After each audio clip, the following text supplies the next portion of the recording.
আজকের সকালটা দেখে কেমন মনে হচ্ছে? মনে হচ্ছে না শীতের সকাল, চাদর মুড়ি দিয়ে জানলায় দাঁড়িয়ে আছি?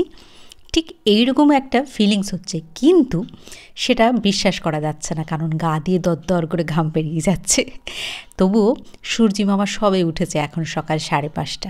সব অফিসের লোকজনরা অফিসে যাওয়ার জন্য বেরিয়ে পড়েছে। তো গুড মর্নিং, সুপ্রভাত। কেমন আছো পরিবারের সবাই? আশা করি ঠিকঠাক আছো। এই গরমে কি আর বলবো, আমরাও আছি মোটামুটি, চালিয়ে যেতে হচ্ছে।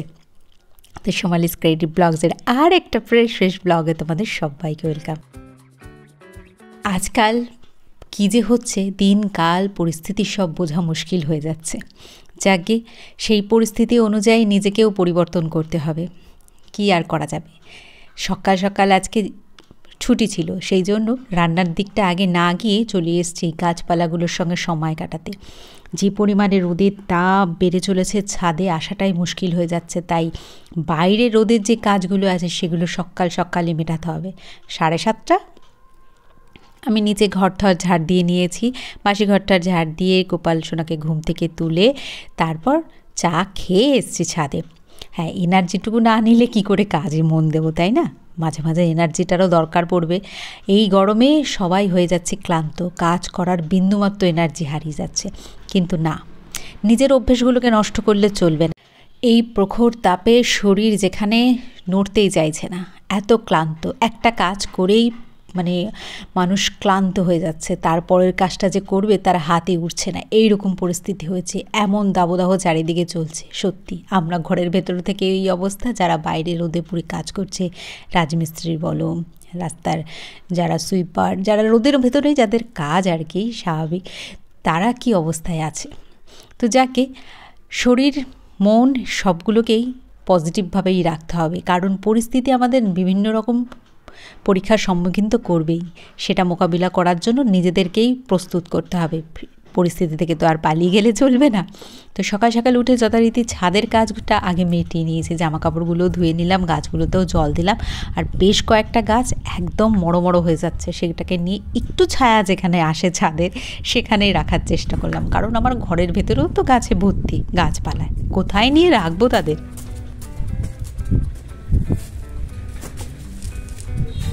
এত রোদ, দেখো আমি কোথায় বসেছি। এই রোদের চক্করে আমার গাছপালাগুলোর যত্নই হচ্ছে না, শাড়ি বানাতে পারছি না। কিছু গাছ এনেছি লাগাবো, তার মাটি তৈরি করতে পারছি না। সকাল বিকাল এরকম রোদ, আর রাত হলে হচ্ছে গরম। ওই জন্য এইটা তলায় বসেছি, বেশ আরাম লাগছে। ছাদে একটু জল দিতে এসে পুরো ঘেমে নিয়ে অস্থির। চটপট এটা বানিয়ে নিচে রেডি করে নিয়ে যাই, পরে লাগাবো গাছ। বানানোটাই তো ব্যাপার। সকাল দিকটায় যতটা তোমার দেখবে এনার্জি থাকে, যত বেলা বাড়বে দেখবে এনার্জি লেভেলটা তত কমে যাবে। তাই জন্য যতটা পারা যায় ভোর এই গরমের মধ্যে উঠে পড়তে হবে। দরকার পড়লে সারা দুপুর শুয়ে কাটাও, তাও ঠিক আছে, কিন্তু সকালে সূর্য ওঠার আগে যত তাড়াতাড়ি ওঠা যাবে, কাজ সারা যাবে, ততটা শরীরে আরাম পাওয়া যাবে। নেই করে এখন 9টার কাছাকাছি, তবু দেখেছো ছাদের অবস্থা। যাকে মাটিটা রেডি করে নিতে পারলে আমার শান্তি। অনেক দিন ধরেই গাছগুলোর একদম মড়ো হয়ে যাচ্ছে, এগুলোকে একটু সারও দিতে হবে, আর নতুন গাছগুলোর টবের মাটিগুলোও দিতে হবে, তারপরে কিছু গাছের মাটিও চেঞ্জ করতে হবে। অনেক দিন হয়ে গেছে, এই কাজগুলো অনেক দিন ধরেই পেন্ডিং রয়ে গেছে। এই ছুটি ছাটা দেখে এই এক্সট্রা কাজগুলো না করলে তো আর হয়েও ওঠে না, কারণ সকালবেলাটা রান্নার কাজে রান্নাঘরে চলে গেলে না, তারপর যখন বেলার হয়ে যায় 10টা-11টা বেজে যায়, তখন আর ছাদে পিঠ ঠেকানো যায় না, এমন অবস্থা হয়।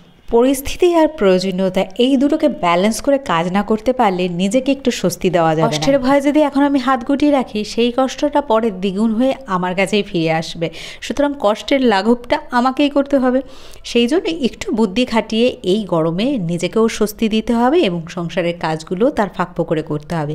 ওপরে রোদে ঝলসে নিচে নেমে এখন একটু পাখা চালিয়ে বসেছি, 5-10 মিনিট রেস্ট, আর তার ফাঁকে একটু নিচ্ছি নুন চিনির জল। না, এখানে চিনি নেই, নুন গুড়ের জল এটা বললে ঠিক হবে। এখন আমি চিনি তো এমনিতেও খাই না, আর চিনির বদলে আমি বাড়িতে আখের গুড় এনে রেখে দিয়েছি। বাচ্চাদের কেন, নিজেও কেন, বা মিস্টার সাহাকেও কেন, রোদ থেকে ফিরে আসলে আমি সবসময় একটু নুন আর আখের গুড়ের জলটাই সবাইকে করে দিই। কারণ ডাক্তাররাও বলছে এবং আমরাও ছোটো থেকে দেখেছি যে অত্যাধিক গরমে বা রোদের সময় এরকম আখে গুড় দিয়ে নুন লেবু দিয়ে শরবত করে খেতে। সাথে। কিন্তু লেবুর যা বাজারের দাম এখন, লেবু আর আমার পক্ষে এনে ঘরে স্টোর করে রাখাটা সম্ভব হচ্ছে না। ওই যখন বাজারে যাই 10 টাকা দিয়ে 2টো লেবু, তাতেও আবার রস নেই। কী অবস্থা বলো, কি খাবে?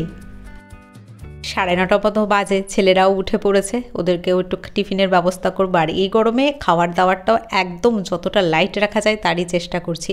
একটু ডালিয়া বানিয়ে নেবো, আর ডালিয়াটা বাপি দিয়েছিল, সেই যে নিয়ে এসেছি।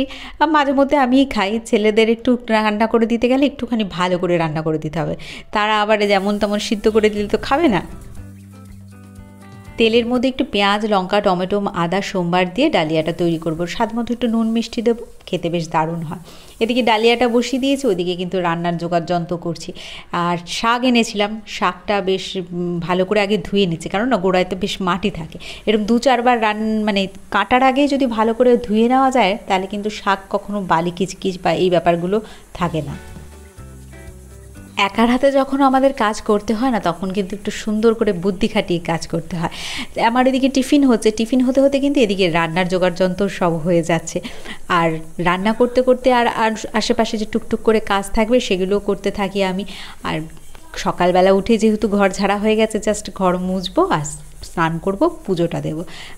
11:30 থেকে 12টার মধ্যে মোটামুটি কাজ আমার সব কমপ্লিট হয়ে যাবে। আজ এখানে একটু বেসন ফেটিয়ে নিচ্ছি। রান্নাবান্না যতটা মানে না করলে নয় সেরকমই করছি, কি হেভি কিছু রান্না করলে খেতেও ইচ্ছে করছে না, আর একটু হালকা পাতলা রান্নাই ভালো লাগছে। ওই টক ডাল করেছি, আর এদিকে শাক হচ্ছে। শাকটা আমার হতে মানে একটু রসুন দিয়ে রান্না করলে আমাদের বেশি ভালো লাগে খেতে, আর সেই জন্য রসুন দিয়ে শাকটা তৈরি করেছি। আর এদিকে একটুখানি বেগুন মানে ছিল, শুকিয়ে যাচ্ছে। আজকাল সবজি এনেও তো বেশি দিন ফ্রিজে রাখা যাচ্ছে না, ফ্রিজের ভেতরেও খারাপ হয়ে যাচ্ছে। ওই জন্য 3-4 চাক ভেজে নিচ্ছি একটু বেসন দিয়ে, বড়ার মতো করে। ডাল দিয়ে খেতে বেশ ভালোই লাগবে। শাক, টক ডাল, বেগুন আর ডিমের অমলেট, এই হবে আজকে রান্নার রেসিপি। ঘড়ির টাইম যত বাড়তে থাকে, গরমের পারদ তত চড়তে থাকে, আর আমাদের শরীরে এনার্জি তত ডাউন হতে থাকে। কিন্তু এই পরিস্থিতিতে নিজেদেরকে হাল ছেড়ে দিলে চলবে না, নিজেদের অভ্যেসগুলোকে নষ্ট করলে চলবে না।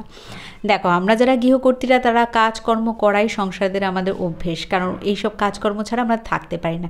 কিন্তু এই গরমে অনেকেই আমরা পেরে উঠছি না, নিজেদের এনার্জি হারিয়ে যাচ্ছে। আমি বলবো তার জন্য কিন্তু অভ্যেসটা নষ্ট করো না। নিজেদের এই কাজ করার যে অভ্যেস, এটা হারিয়ে গেলে কিন্তু নিজেদেরই পরিশ্রম বেড়ে যাবে। তো এই জন্য কাজগুলোকে আরও ছোটো ছোটো ভাগে ভাগ করে নাও। এখন যেমন 12টা বাজে, ছেলেরা সব স্নানে গেছে, তো আমার হাতে একটু সময় আছে। আমি বেশ কিছু তুলো কিনে নিয়ে এসেছিলাম, সেটা দিয়েই বানাচ্ছি কোলবালিশ। হ্যাঁ, এরকম ছোটো ছোটো কাজগুলো এই অবসর সময় যখন নিজের হাতের কাজ সেরে যায়, তুমি রেস্ট নিচ্ছ, তো ঘরে পাখা চালিয়ে বসে টুকটুক করে এই হালকা হালকা কাজগুলো নিজের ভালো লাগা অনুযায়ী করতে থাকো। কারণ দেখো, কাজ যদি আমরা না করি, সেই কাজগুলো কিন্তু কেউ আমাদের জন্য করে দেবে না, সেই কাজগুলো জমেই থাকবে। তার উপরে এক্সট্রা প্রতিদিনের কাজ কিন্তু জমতেই থাকবে। এরকম সব যদি জমিয়ে রাখি, শেষমেশ কী হাল হবে আমাদের, বলো?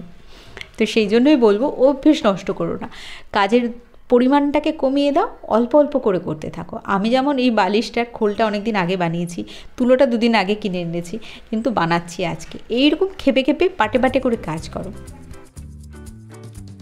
কোল বালিশটা যখন কিনতে গিয়েছিলাম, বলছিল 1100 গ্রাম তুলো আছে, সেটার দাম হচ্ছে 280 টাকা। তো আমি এখানে 1.5 কেজি তুলো এনেছি 300 টাকা দিয়ে। তার মানে আমার একটা বালিশ হয়েও 2-3টে কুশান আশা করি হয়ে যাবে। তো এই যে সেভিংটা, এটা আমি কাজটা যদি নিজের হাতে না করি তাহলে হতো না। সেই জন্যই বলবো যে গরম পরিস্থিতি, পরিবেশ চেঞ্জ হতেই থাকবে, সেই জন্য নিজেদের অভ্যেসগুলো কিন্তু পরিবর্তন করতে উচিত না। সেগুলোকে টুকটুক করে নিজেদের সুযোগ সুবিধা মতো কাজগুলো করে নিতে হবে। আমার ড্রেসিং এরিয়াটা, এই জায়গাটায় সিঁদুরের বাটিটা থাকে বলে এত নোংরা হয়। সিঁদুরের বাটিটাকে জানো তো, আমি একটা বাটির মধ্যে করেই রেখেছি, তারপরও গিয়ে না কেন এরকম নিচে নোংরা হবে। তো এটা অনেক দিন ধরেই দেখেছি। এখন হাতে একটু সময় আছে, আর ওই জন্য একটুখানি মুছে পরিষ্কার করে নিলাম। এখন সারাদিনই টুকটুক টুকটুক করে ঘরের ভেতরে যে যে কাজগুলো আছে একটু একটু করে করবো, আর একটু একটু করে রেস্ট নেব। এইভাবে কাজ করলে না নিজেরও মানে শরীরে বেশি পরিশ্রম হয় না, আর ঘরের কাজগুলো আস্তে আস্তে ধীরে ধীরে হতে থাকবে, জমে থাকবে না। তো আমার তো এটাই মনে হয়, তোমাদের কি মনে হয় সেটা বলো। আর যদি ভালো লাগে অবশ্যই চ্যানেলটাকে সাবস্ক্রাইব করে আমার সাথে থেকেও, লাইক কমেন্ট করো আমাকে, তোমাদের কি মতামত অবশ্যই জানিও। আমার তো মনে হয় যে ওই খারাপ লাগছে, কষ্ট হচ্ছে এই বলে বসে শুয়ে সময় নষ্ট না করে টুকটুক করে নিজের কাজগুলো অল্প অল্প করে এগিয়ে রাখাটাই ভালো। তাতে কি হবে, পরবর্তী সময় ভবিষ্যতে এই একরাশ কাজ নিজের কাঁধে এসে চেপে বসবে। পুরনো যে ক্যালেন্ডারগুলো এবার বেরিয়েছে সেই ক্যালেন্ডারগুলোকে এইভাবেই কাজে লাগায়, দেখতেও ভালো লাগে জানো তো। অপর পিঠটা তো পুরো ধবধবে সাদা থাকে, আর সাদা জিনিস যে কোনো মানে গরমকাল বলো আর অন্য টাইমেই বলো, সাদা সবসময় দেখতে সুন্দর লাগে। হ্যাঁ, পরিপাটি করে রাখতে একটু কষ্ট হয়। আমার ড্রেসিং এরিয়াটা কীভাবে আমি অ্যারেঞ্জ করি সেটা কিন্তু আমি অনেকবারই শেয়ার করেছি। আর আমি এরকম পুরো কাউন্টার করে রাখি, যেমন আমার চোখের মেকআপের একটা পার্ট, স্কিনের জন্য একটা পার্ট, ঠোঁটের জন্য একটা পার্ট, এরকম অনুযায়ী আমি ভাগ করে রেখেছি। এটা আগেও শেয়ার করেছিলাম। আর দেখো আজকে কিন্তু আমি পুরো ড্রেসিংটা গোছাইনি, শুধু আমার এই জায়গাটা বেশি নোংরা হয় এই অংশটুকুকেই পরিষ্কার করেছি। সংসারে এরকম হাজার একটা কাজ রয়েছে, তো সেই কাজগুলোর মধ্যে থেকে যেই কাজগুলো ইম্পর্টেন্ট সেগুলোকে বেছে বেছে অল্প অল্প করে করার চেষ্টা করো। তাতে কি হবে, নিজের শরীরও ভালো থাকবে, আর এই গরমে বেশি হাঁপিয়েও পড়বে না, আর তোমার ঘর বাড়িও সুন্দর পরিপাটি করে গোছানো থাকবে, অর্গানাইজ থাকবে, সেটা নিয়ে আর কত চিন্তা ভাবনা করতে হবে না। তাহলে আজকের মতো আসি, নেক্সট ব্লগে দেখা হচ্ছে।